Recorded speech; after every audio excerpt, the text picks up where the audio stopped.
சேலம் தாதகாப்பட்டி பகுதியை சேர்ந்தவர் சிவராமன். இவர் சேலம் மாநகராட்சி பணிகளில் முறைகேடு நடப்பதாக சென்னை நகராட்சி நிர்வாக இயக்குநருக்கு புகார் அளித்தார். இந்த புகார் மீதான விரிவான அறிக்கை சமர்ப்பிக்க குழு அமைத்து உத்தரவிடப்பட்டுள்ளது. அதன்படி நகராட்சி நிர்வாக கூடுதல் இயக்குநர் தலைமையில் சேலம் மாநகராட்சியில் இன்றும் நாளையும் 2 நாட்கள் விசாரணை நடத்தி விரிவான அறிக்கை சமர்ப்பிக்க உத்தரவிடப்பட்டுள்ளது.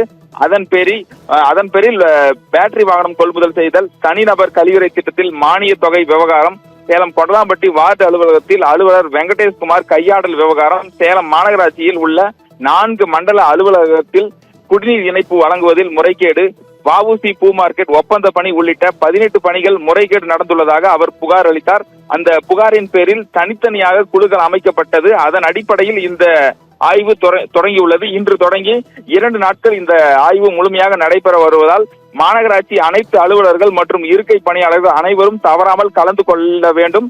ஆய்வுக்கு தேவையான கோப்புகளை தயார் நிலையில் வைத்துக் கொள்ளும்படியும் சேலம் மாநகராட்சி கமிஷனர் இளங்கோவன் உத்தரவிட்டுள்ளார்.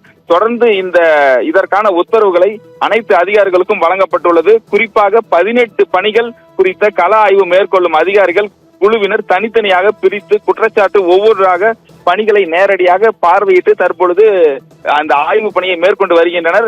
நாளை மாலை இந்த ஆய்வு முழுமையாக நிறைவடைந்து அதன் அறிக்கையை சென்னையில் உள்ள நகராட்சி நிர்வாக ஆணையருக்கு அனுப்ப உள்ளதாகவும் தகவல் வெளியாகியுள்ளது.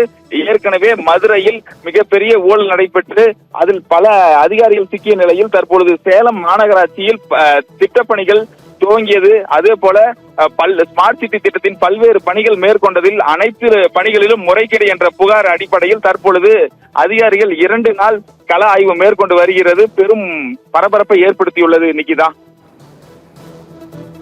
விவரங்களுக்கு நன்றி ஆனந்த். தமிழகம் முழுவதிலும் இருந்து பல்வேறு அதிகாரிகள் கொண்ட விசாரணை குழு சேலத்தில் முகாமிட்டு ஊழல் புகார்களை விசாரித்து வருகிறது. முக்கிய செய்தியாக பார்த்தோம். விவரங்களை செய்தியாளர் ஆனந்த் வழங்கியதை கேட்டோம்.